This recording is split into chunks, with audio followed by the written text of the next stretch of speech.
You're listening to Karle and Kenner's Hitting the Bar. In the blue corner, we've got Mr. Karle supporting Tottenham. In the red corner, we've got Mr. Kenner supporting Arsenal. Together, they will be discussing all of your football views, all of your football news. So join us here on Karle and Kenner's Hitting the Bar. Hello and welcome to the latest episode of Karle and Kenner's Hitting the Bar, the football podcast. I'm Chris Karle and with me is West Ham supporter Geoff Saunders. As always, good afternoon, Geoff. Good afternoon, Chris. Good to be here. Right now we've got a lot to speak about. A lot of fascinating things happened over the weekend in the world of football and since. But before that, your trivia question. This weekend, something happened that had never happened before in Serie A. Genoa, who are now married by Thiago Motta, who's in his first manager's job, were 1-0 down at half-time. Thiago Motta made some changes, and they came back to win 3-1. Okay, there's a clue there in 3-1. Why was this unique? The only time this thing has ever happened in Serie A. All right, well, you're going to give us the answer at the end. I can't imagine what it must be, but that sounds something very odd happened in that game. We'll find out a bit later, but let's talk about what happened in the Premier League in England over the last weekend or so. We've got to start with, because it was the first game as well, but start with Leicester City going away to Southampton on an absolutely soaking wet, rainy night. Not a great night for football, you'd imagine, and beating Southampton at home 9-0.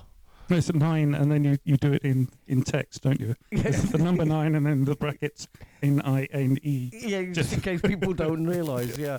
I mean, 9-0. They were 5-0 up at half-time, which apparently is a Premier League record for any team to be 5-0 up away from home. Then 9-0 is a Premier League record away from home and also equals the highest ever score or highest amount of goals scored with Manchester United, who beat Ipswich by 9-0, but at home in 95. I mean, it was an incredible night for Leicester. A terrible night for Southampton. Well, yeah, it's a bit hard to know exactly what is happening at Southampton, because when Hasenhüttl went there, he got them organised, and they didn't look great, and they were never going to score a lot of goals, but they were much better defensively. And now it looks like, I mean, the wheels have come off, haven't they? Yeah, it's very strange. The first thing of note, of course, is that Leicester are a very, very good team and have got a decent manager. I mean, he'll tell you that. But the point being, Leicester have got one more point after 10 games than they had in a season when they won the league.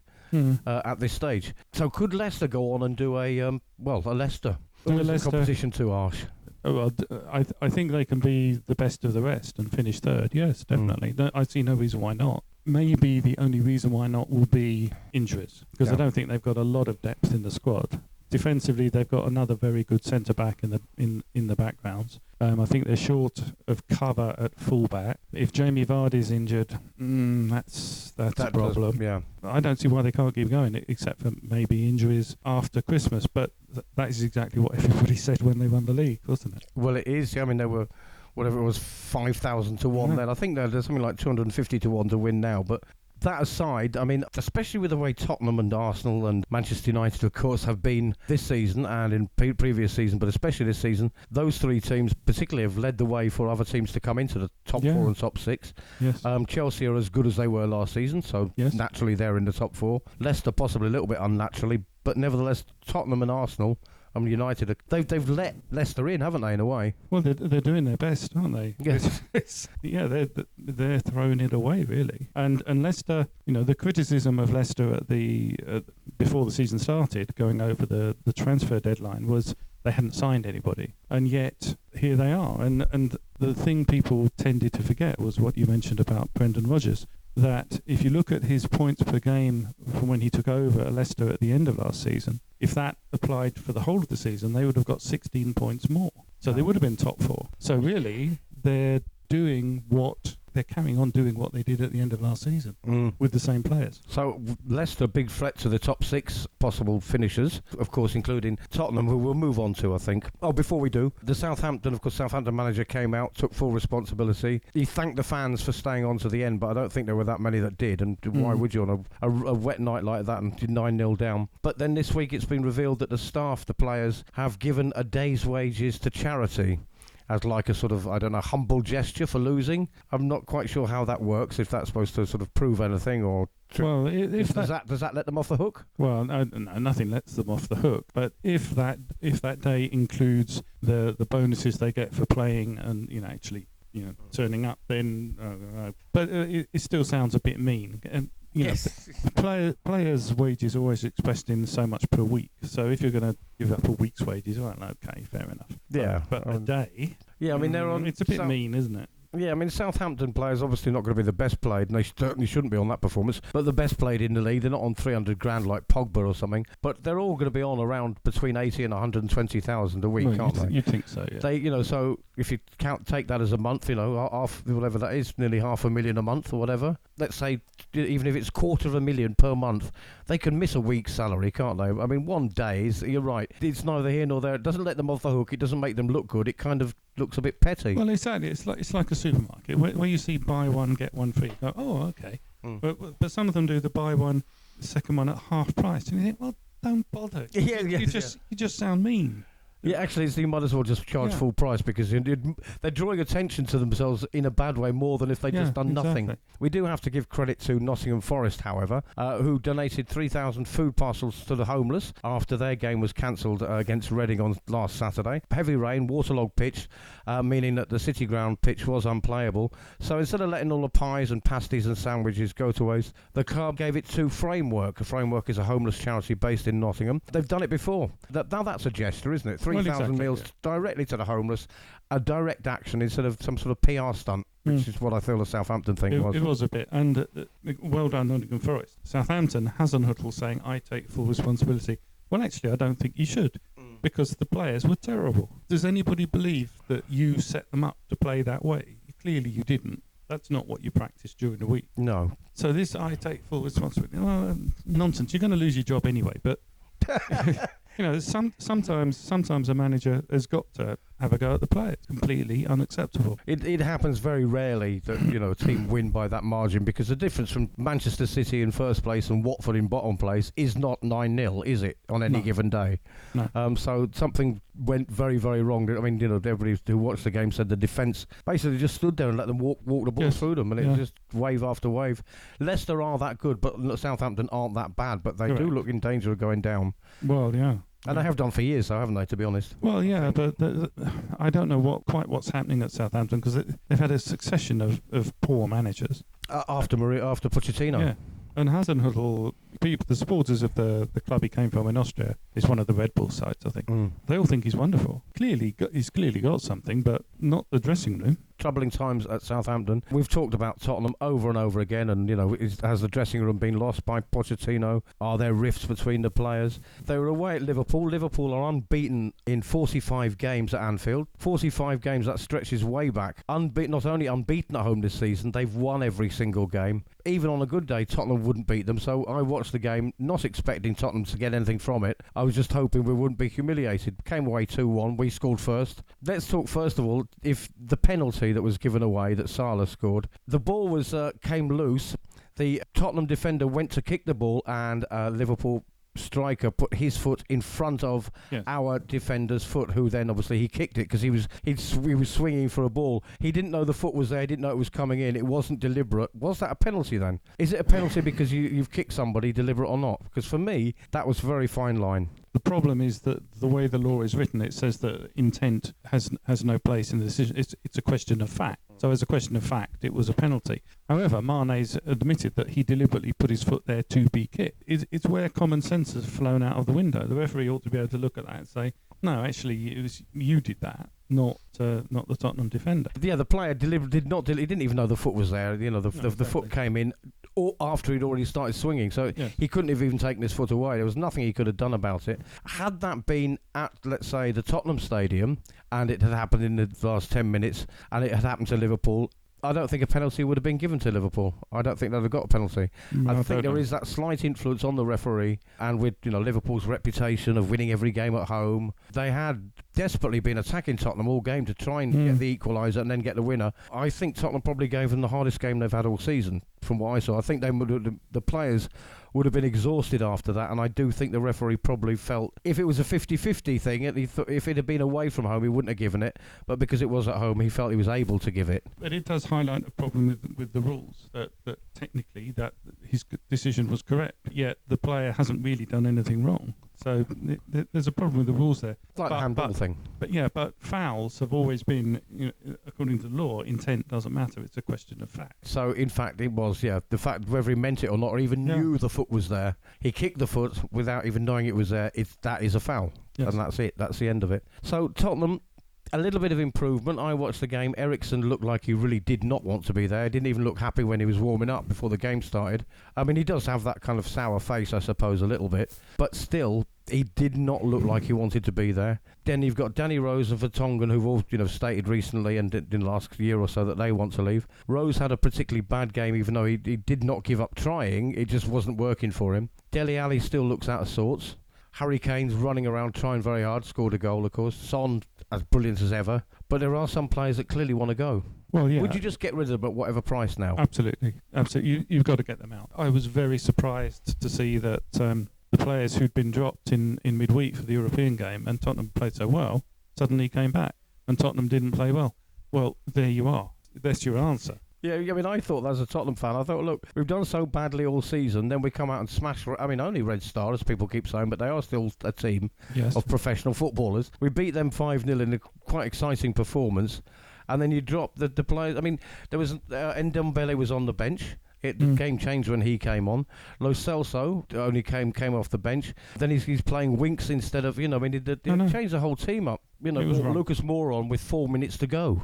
Yeah, well, that's a pointless thing to do, isn't it? Too late. I mean, Ben Davies had a really good game in midweek, and he's a good player, and I don't understand why they're messing him out with other people. Ndombele should have started. I mean, he's like a force of nature, isn't he? He just drives that team forward. Why would you leave him on the bench? There is a strange thing about Ndombele and Lo Celso, who, all right, Lo Celso was injured, has been for most of the season. I think he's played one full game since the season started. But he's been, what they call it, eased into the team. He's playing international football during the breaks, as is Ndombele, and yet they can't get in the starting lineup.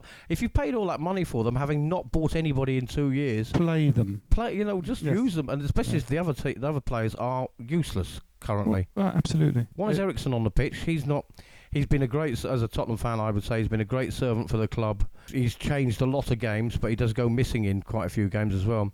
But he clearly doesn't want to be there. No, quite. You've got to get rid of him in January. You've got to recognise there is a reality in football, and when you look at all the great sides that have won things going back, I'll go back to Liverpool's side. The sides changed over the years. They always brought in someone new to freshen things up, to increase competition. And that seems to be the issue at Tottenham, that these stars, they know they have no competition for their places. And it's all very comfortable and very nice. And, this season is when they're getting found out. And certainly Eriksen should never play for them again. I mean, he doesn't care. It is a bit like, it does feel a bit like, everything's rather comfortable for them, and they're just going through the motions. They've come to the end of their run, haven't they? It's been a good squad. It's I suppose it's a little bit like the squad that Alex Ferguson had when he retired from Manchester United. I think he left rather than the players leaving, because he had a feeling that he squeezed as much as he could out of a winning squad. Yeah. He'd probably squeezed one more title than he was entitled to out of that squad. He got the best out of them, but he would have known, Alex Ferguson, that the next season he would have had to start a complete rebuild, which would have meant 2 or 3 years without a trophy or something, which is maybe why he retired. A bit cynical, but they are. But I think Pochettino squeezed all he can out of that Tottenham team, and now they're just treading water and going through the motions until they get kicked out or get told to leave and somebody fresh comes in, because I don't think you can get much more out of that. Not all of them. I mean, Harry Kane, Dele Alli, Ndombele and Lo Celso, and there's a lot that could stay, but there is a lot that need to go. Oh, there's a few that have definitely got to go, no question. And the sooner they go, the better. And if that means they spend the rest of the season training with the youth team, well, so be it. Yeah, it's either send them to the youth team or the reserves, or sell them as if their contract runs out, they're on a free, be it. We've got a Christmas transfer window coming up. Get rid of them. Yeah, get rid of them in the January transfer window. I think 3 or 4 players have to go. Maybe only 1 or 2 have to come in. They don't have to replace like for like. We've still got, exactly, as we said, we've got those players who are sitting on the bench. Lucas Moura, Ndombele, Lo Celso. Lamela didn't play. Lamela, why not? After that game in midweek, he had a fantastic game midweek. He's been there for years, actually. Yeah. He's never been lived up to the expectation, but he had a great game midweek. And then you've got Eriksen, who wants to go instead. So I don't know. Maybe he's just trying to get the most out of Eriksen while he can, but he's not. Well, maybe the plan, maybe Levy said to him, "Look, these players have got to play, otherwise we can't sell them in January." Yeah, maybe it's a matter of keeping them in the public eye. Yeah. in the public eye. Yeah, maybe that's what it is. The shop window. The shop window, yes. What about Manchester United then? Because they also played on Sunday. Got their second away win in the space of a week, having never won away from home since Solskjaer took over last December. It's all 10 months now. I think it's 10 or 12 games they played away from home, whatever it is in the league. Not one under him. Yeah, and then get 2 in a row. Yeah, but the one in midweek in Europa League that I don't think matters. It's a small team. But Norwich are, bottom of the table or thereabouts, and is very predictable result, I think. I think this may be a future trivia question, I think, for you, Geoff, because the weird thing was that Marcus Rashford got a penalty, poorly taken, had it saved by Tim Krul, who I think probably cost him $1 million or something, probably cheapest goalkeeper in the league. So Rashford had a penalty saved, a few minutes later went on and scored. Man United then get another penalty, and Anthony Martial steps up, has it saved, and then went on and scored. That must be that can't happen often, that you have a penalty saved and then score minutes later, but 2 players in the same game, because you don't often have 2 players taking penalties. No. Not often you get 2 penalties in the game, and then you get... I think really what they should have done, though, was Rashford should have taken the second one as well. Well, yeah, I think so, but that's up to them on the pitch to sort it out, isn't it? The argument there, I heard on Sunday, one of the arguments was, well, the goalkeeper worked Rashford out the first time, he's going to work him out the second time, so if you have a different player, it might confuse him, but it didn't. But Norwich, it's kind of an inevitable result, I suppose, could have been more. Yeah. That'll do United a lot of good. They moved from 15th, this is how early in the season, I suppose it is, but they moved from 15th to 7th. Are they any threat to the Tottenhams and Evertons and Wolves and Leicesters of the world? No, they're not. Right, Chelsea. Let's talk about Chelsea, because they're a team that a lot of people said, they're going to struggle under Frank Lampard, which, I also was a person who said, I don't think Frank Lampard's ready for that job. But he has taken over a team pretty much the same. You've said it before. They replaced Hazard with Pulisic, who we're going to talk about in a minute. So they only lost David Luiz, which not... Yeah.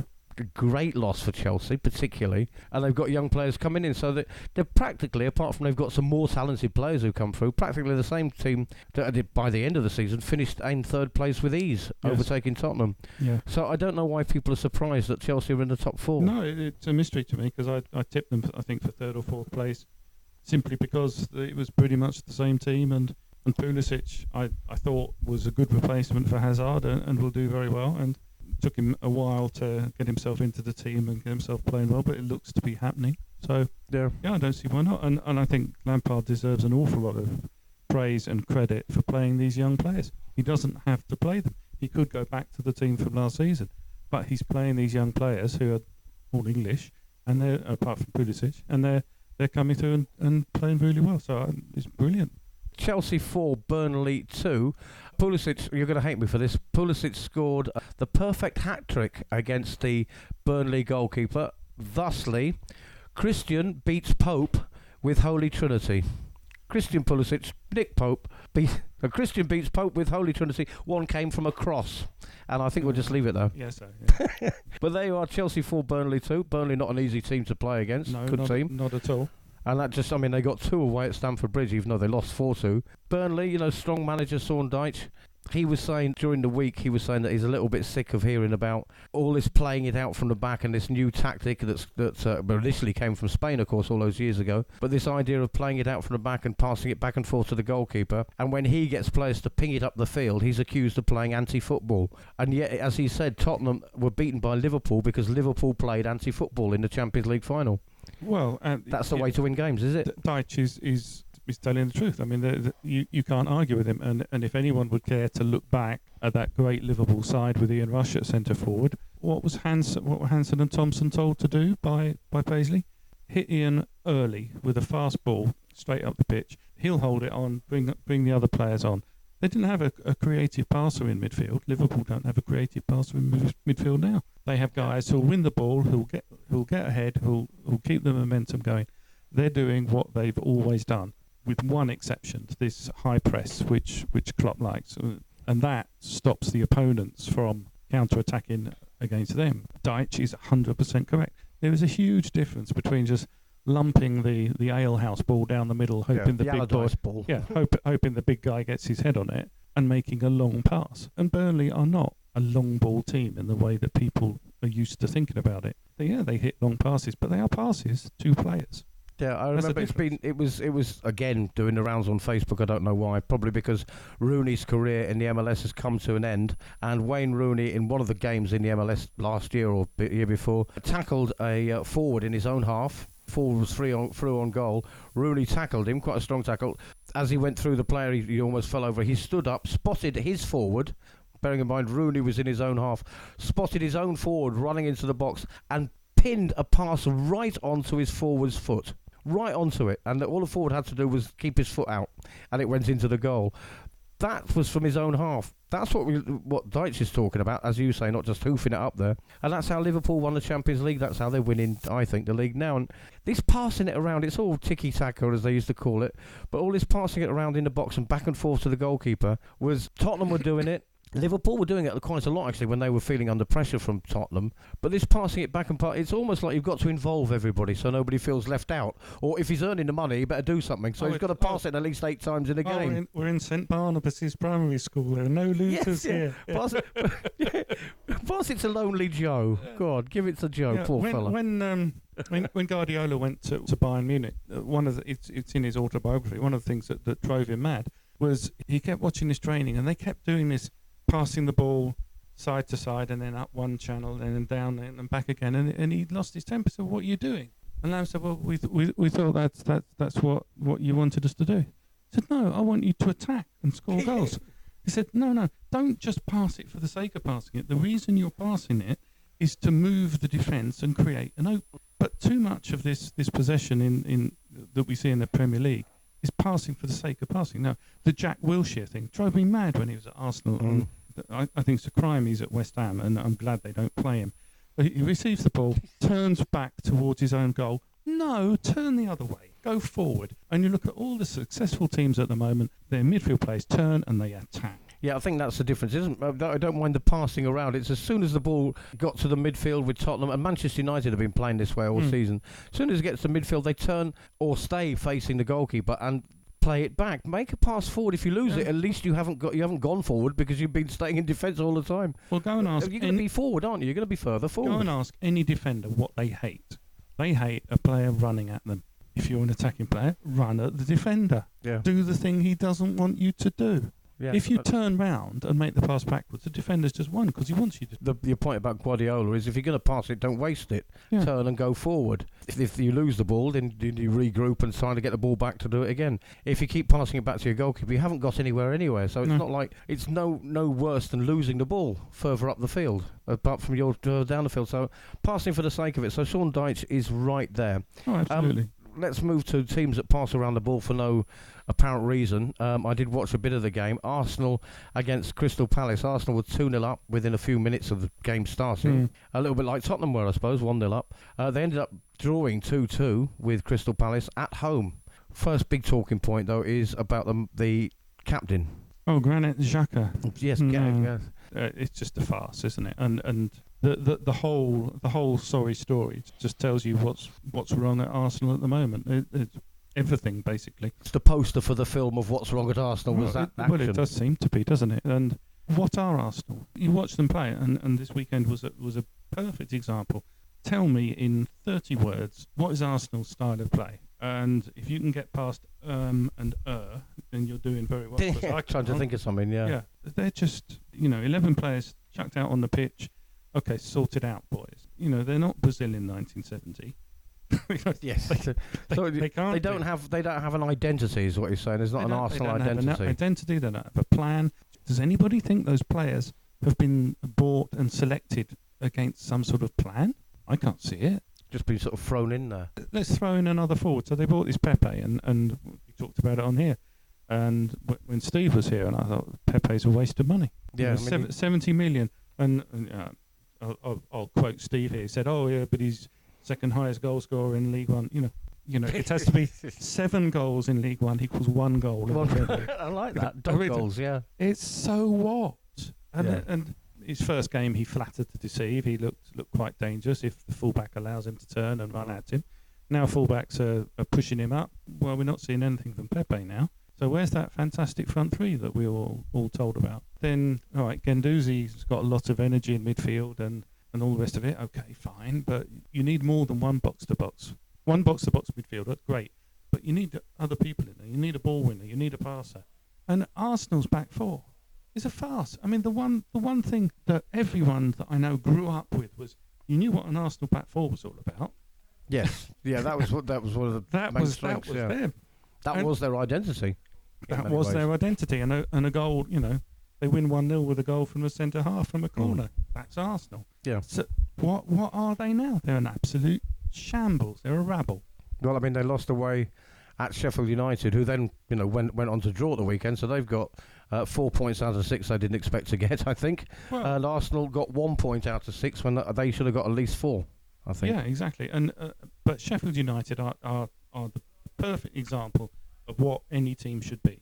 The manager, he's a strong individual. He's got principles. He knows how he wants his team to play. He selected the players to play that way, and it's succeeding. Now, because of the quality of players, which is driven by the amount of money he has to spend, they're not going to challenge in the top 5 or 6. But he's making the best of those resources. Emery at Arsenal is not. No. Well, for those that don't know, let us explain what happened. Going back to the captain, Xhaka, he was, I think, voted captain. So there's all that was. There's a problem straight away. The manager allowed the players to vote who they'd like to be the captain. If you're in an office and the owner of the company says, vote for the office manager, I'm going to vote for the person who's going to give me the least amount of work and give me the least amount of hassle. Yep. So there's a flaw straight away. That's the first thing. The second thing is he was substituted. It is the manager's right to substitute a player, especially when you were 2-0 up and it's now 2-2 and you're going to try and win the game. So he took his captain off. He threw the armband down, first of all, the captain's armband, which is a bit like the American flag, shouldn't touch the ground or something like that. Mm-hmm. So he threw the armband to the ground.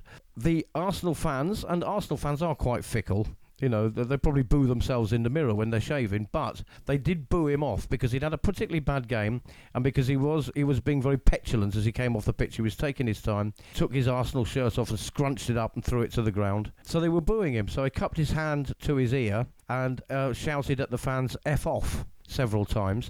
He then refused to shake his manager's hand, or did not shake his manager's hand, and walked straight down the tunnel. Reports the next day suggest that apparently he left the stadium before the end of the game. Not just one action that could piss people off or upset the fans. Telling them to F off's never a good idea. Throwing his shirt to the ground is another one. Not shaking the manager's hand is another one. Going straight down the tunnel when you're supposed to sit on the bench.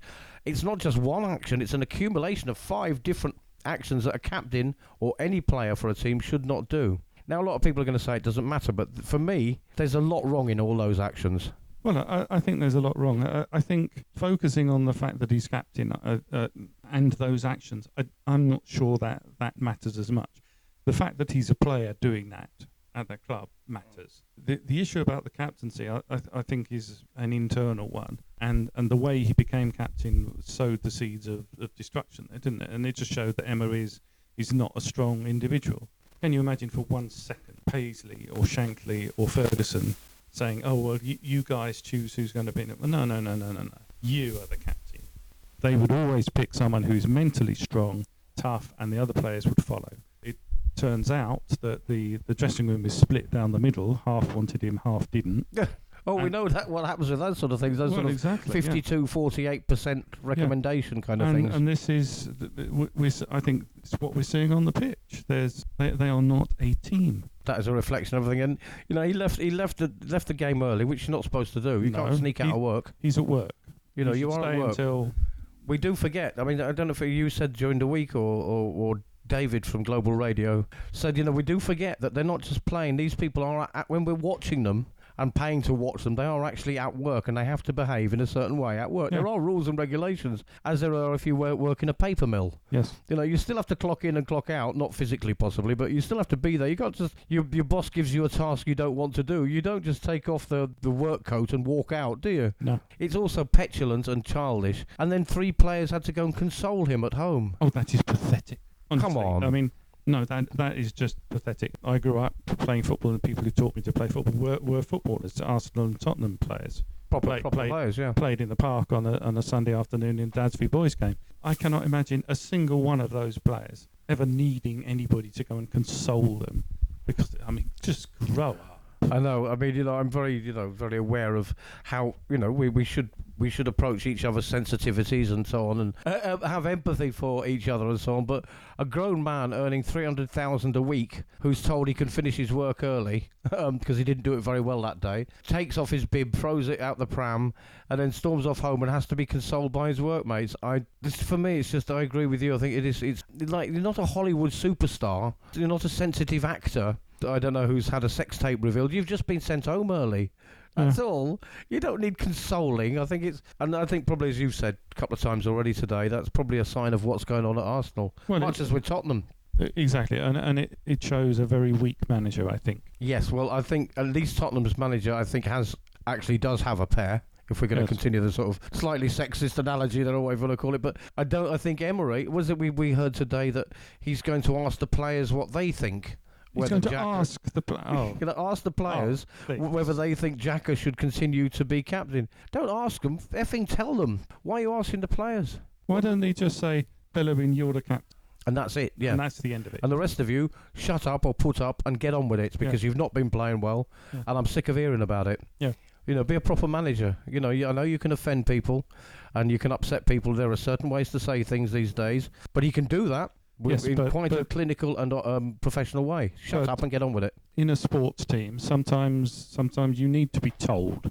Yes, these are sportsmen. They're not, as I said, sensitive actors or nuclear physicists who have very, very tender mental health. Go back to what I said before. This is not St Barnabas's primary school, and it's not a primary school where everybody's a winner. Yes, there are actually winners in this. Yeah, it's a sport. Sorry to offend you, boys, but we are keeping score. Yeah. And we are paying you ridiculous amounts of money.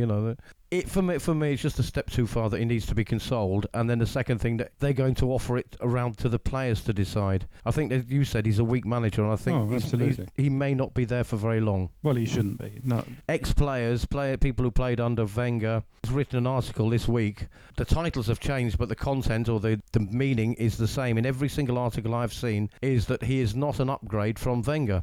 No. By any stretch of the imagination. Some are saying he's a downgrade because they're worse than they were. Some are saying nothing has changed at all. Nothing has got better. While there is a crisis with Solskjaer and Man United and Pochettino and Tottenham, I think this really is the manager at Arsenal, and the team's identity is not there. And is that his fault, or was that already something Wenger had set up or left for him? The seeds of this sort of situation had been sown before, but he was brought in to change things. Has he changed things? No. Are they better? Well, certainly not better, are they? Well, there you go. There's your answer. So if he's still employed as manager of Arsenal after Christmas, I'll be amazed. If he is, then it's not going to get any better. So you reckon he's going to go by Christmas? Well, no, I think he should. Whether he will or not, I don't know. Because that's going to be driven by money issues. And as I've said before, these owners, particularly the ones that come from American sport, they're not actually interested in winning. No, so if he can get them into the top four, that'll be enough to keep his job. Yeah, absolutely. I don't think the fans are happy. So I don't think, probably disappointment would be the word among Arsenal fans for the upgrade to Emery. I think Steve and most Arsenal fans would say it's been a disappointment. Yeah. Well, let's move on to something else that was in the news this week, Geoff. This struck me as being a bit odd, but you're a businessman, so you know a lot more about conflict of interest and rules and regulations. But the football has some very strange ones, some that make sense. You can't bet against or for your own team if you're a club owner. But Everton chairman Bill Kenwright offered to gift, and for me the important word is gift, to give them free. It wasn't a loan. There were no strings attached. He was going to give Bury, when they were a Football League club, £2 million. £2 million when they were trying to survive, and which they didn't, of course. Yeah. I think they've got a 54,000 national insurance bill they've got to pay. They've been kicked out of the English Football League. When all that was going on, he tried to save them or help them by giving them £2 million. It was blocked by the EFL. They said, during the negotiations, Kenwright attempted to swoop in, make the offer, but the Football League had to. I mean, these are the rules. Had to turn down the offer because of his association with Everton, and Premier League rules saying that clubs can't give financial help to other clubs, even if it comes from their personal account. So he couldn't draw £2 million out of his personal account and give it to Bury, who were, 2 or 3 or whatever it is, leagues below him, and who hadn't paid their bills for months on end. It's not like he was playing them next weekend. So what's the reasoning behind that then? What's the logic? Well, the reasoning is that it could potentially create an obligation on the part of Bury to do anything that Kenwright said in the past. So if they drawn together in the third round of the FA Cup, Kenwright could potentially say, well, you're only in it because I gave you 2 million, so I do expect you to lose. Now, does anybody believe for 1 second that Kenwright would say that?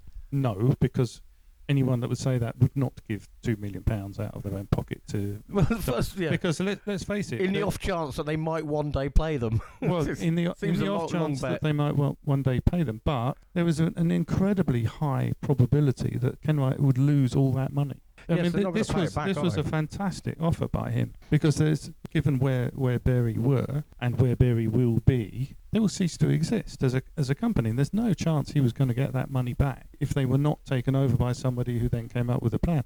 And even then, it'd take him years to get his money back. Yeah, I understand why. Yes, there is this rule that says this, and et cetera, et cetera. But I don't believe it's beyond the wit of man to come up with some sort of structure that would enable this to happen. There must have been a way around it, surely. Maybe they'd have to say, they could get him to sign something saying, in the event that ever you play, I don't know. Well, I mean, I personally would, if I was him, I'd have routed the money through a mate and another mate somewhere until the fifth mate has got no contact with anybody, and it was doable. But what's fantastic about that is that there was an incredibly high chance he would not get that money back. No, I think he must have written it off as soon as he made the offer. I mean, obviously he can afford it, but that's not the point. £2 million is an awful lot of money. It would have probably saved Bury, but it was probably enough at least to keep them afloat and keep going and get their debts paid off, or some of them, and keep them in the Football League. So I think it's a wonderful offer from him, because I don't think he would have gained anything from it. Like you say, not only would he have lost his £2 million, but it's not like they're due to play Bury every week and he would have got 3 points off them every. It's not like he was going to gain anything for his own club. No. At all. They're not even, the league, literally, not figuratively, leagues apart. Yes. So it just seems like a very, very generous offer from somebody, for once, a rich club owner, making a generous and what seems to be humanly decent offer. And it's a shame that the rules didn't allow it. I mean, Bury were allowed to use Man City's training ground because it wasn't pecuniary. Yes, but it was. Because if they used the training ground for, let's say, one particular afternoon, then that is income that Manchester City would not have got from renting it out to someone else. It's exactly opportunity cost. It's no different. It's rubbish, and the EFL should be ashamed of themselves. Yeah, it's a shame, because literally Bill Kenwright could have saved Bury if it hadn't been for some suits being pedantic, or following the letter of the law, obviously. But they should have said, you can't do this, but we're going to help you find a way around it. You have to remember who and what the English Football League is. The English Football League is not a company in the way that we think of it as a company. It is a collection of the owners of football league clubs. So it's a collection of all the people who are competitors to Bury in one way or another. And this was the reason why they were ultimately thrown out, because the other owners said, why are we going to do something special for this club that is a competitor of ours, and which had been, if you like, financially doping for the previous 2 years. As far as they're concerned, Bury got what they deserved. Yeah, I mean, why should you help somebody that's cheating? Yes, that's the thinking there. And the EFL is not an independent organisation. It's a collection of the owners of football league clubs. There's going to be very little charity or sympathy, exactly, which makes Bill Kenwright, as chairman of Everton, makes his offer even more spectacular or noteworthy. So whatever we have said in the past or will say in the future about Bill Kenwright and the way football clubs are run, on this particular occasion, chapeau, really, I think. Oh, absolutely. Well done. And if you look at Everton over the past 20 years under Bill Kenwright, their traditional place is seventh in the Premier League. And he's done it without throwing billions at the transfer market. Everton has been a very, very well managed club with a fantastic youth setup, one of the best in the country, top 3 definitely. Yeah, so well run, well managed. I don't mean the coaching side of it, I mean the business side is well managed. They have generally finished in the top part. Well, I think in the last 20 years or so, I think they've always finished from 11 upwards, generally 6th, 7th or 8th. Club of that size, with the amount of money they've got and they've spent, is incredible, actually. Hats off to Bill Kenwright for that and for keeping Everton where they are. All right, let's have a quick look at the weekend's games coming up, and then we'll have your trivia question answer. So the game's coming up. Manchester United on the road again. They haven't won under Solskjaer, and then they win away in the Europa League, then they win away at Norwich. Another game that they should win, they're playing Bournemouth away. Yeah, I think that's got a draw. Yeah. Maybe 1-1. All right, there'll be goals. But, I mean, Manchester United, by the way, at the weekend got 3 goals. Three goals in one game. You know, the first time they scored more than one since the first day of the season. So, who maybe they've got goals in them. Arsenal are at home to Wolverhampton Wanderers. That could go, for me, that could go either way now. Because Wolves seem to go either way. They beat Man City away, then they lose a game. Arsenal couldn't buy a win at the moment, I don't think, apart from in the Europa League, which they just scraped through, having been losing that. Arsenal against Wolves, I think that's got a draw written all over it. It might do. I'll lean towards a Wolves win. There's been a lot of quite strange comment about Wolves. Oh, they're not doing as well as last year, which is not true. Last season, after 9 games, Wolves were 6 points off 4th place. This season, after 9 games, they are 6 points off 4th place. 6 points. Oh, so they're in exactly the same position as they were last year. Last season, they had 9 goals from the opening 9 games. This season, they have 12 goals from 9 games. They're actually slightly better. So better. Last season, Jimenez had 2 at this stage. This season, he has 3. Unbeaten Liverpool are the only Premier League team to have lost fewer Premier League games this season. Wow, Wolves are doing okay. So Wolves are actually doing okay. Yeah. Maybe that is an away win. We don't know. I think it's an away win, yeah. All right, I'll probably go for a draw. You'll be able to see our predictions on our Facebook page anyway. Karle and Geoff sit in the bar on Facebook. We'll have Steve's predictions there as well. Aston Villa against Liverpool. Foregone conclusion, poor old Aston Villa. I don't think they'll get anything out of that game. No, I think Liverpool will win, yeah. Yeah, so that's a Liverpool away win. Here's an interesting one. Possible bottom of the table relegation, early days battle. Brighton and Hove Albion against Norwich City. It's a home win. Home win. 2-1, I think. 2-1 to Brighton. I think I'm inclined to agree with you. The next one is also a home win. I think so. Poor old Southampton. We're at the very beginning of the show, and we're coming to the end of it now, so it kind of wraps it up. Southampton losing 9-0 at home to Leicester last Friday in the pouring rain. Then have to go to rainy Manchester twice because they're playing them in the Cup this week. They're playing Manchester City twice, Southampton, in a row, having been beaten 9-0. You want to bounce back, don't you, after a game like that? But oh no, Manchester City at home to poor old Southampton. I don't think City will get 9. But they will win. No, City will win, I would think. Yeah, that's an easy win. And here's an interesting one. Sheffield United, who you said at the start of the season, are a very solid outfit with a very solid manager, against Burnley, of whom the same could be said. Yeah, good. 2-2. Yeah, that's got a draw, and that could be an interesting, exciting game.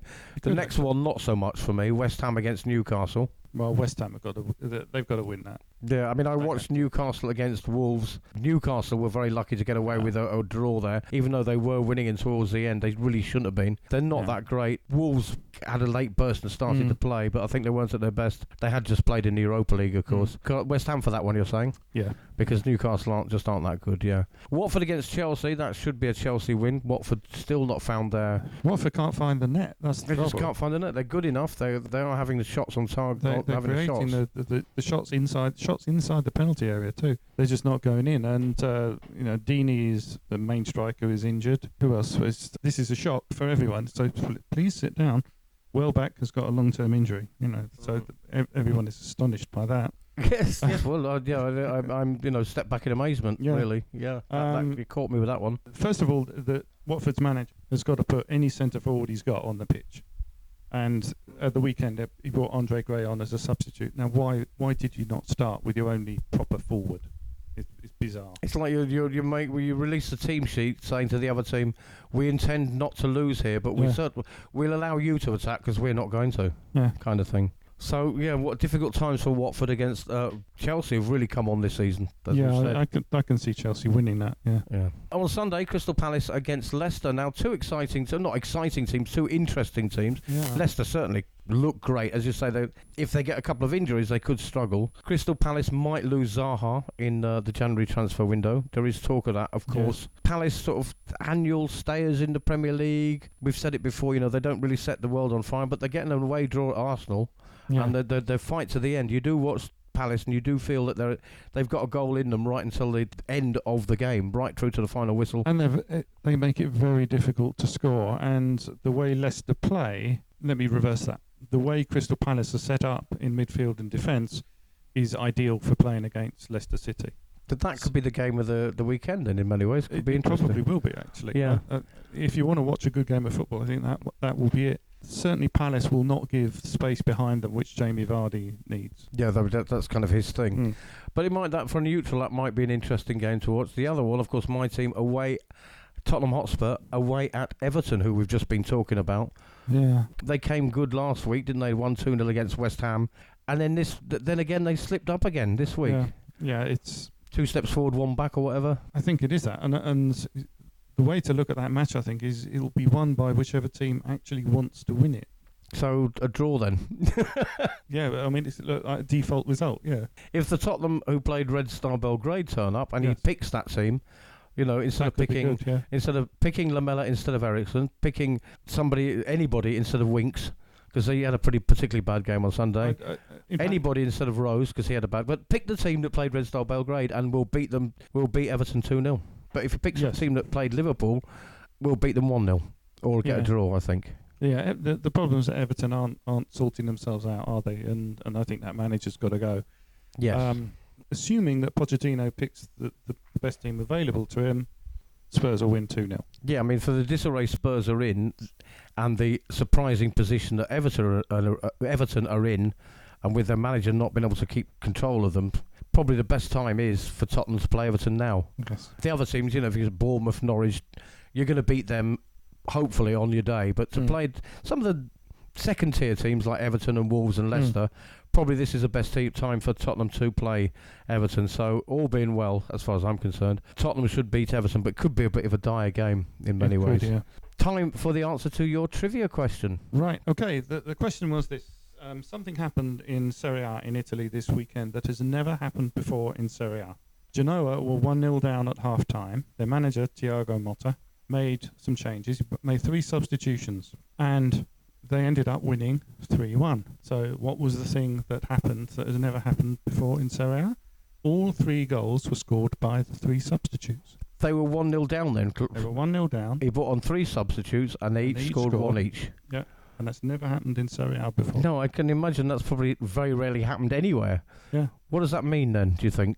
Well, it's a bit difficult to know what it means, because one of those players, Kwame, who should have played from the start, and the fans were very surprised that he wasn't playing, and they were shocked and angry, and banners and all this sort of stuff. So the fact that he comes on and scores a goal doesn't really support the manager as much as supports the fans saying, well, if he'd been on in the first place, it wouldn't have mattered. Thank you for that, Geoff Saunders. That is all we've got time for, so thank you to you. You're very welcome. We shall see you next week. In a week when Leicester hammered 9 past Southampton in the rain on the south coast. Liverpool won again, and Xhaka lost it when he got replaced. That is Karle and Kenner's Hitting the Bar for this week. Join us next week for more Karle and Kenner's Hitting the Bar, the football podcast.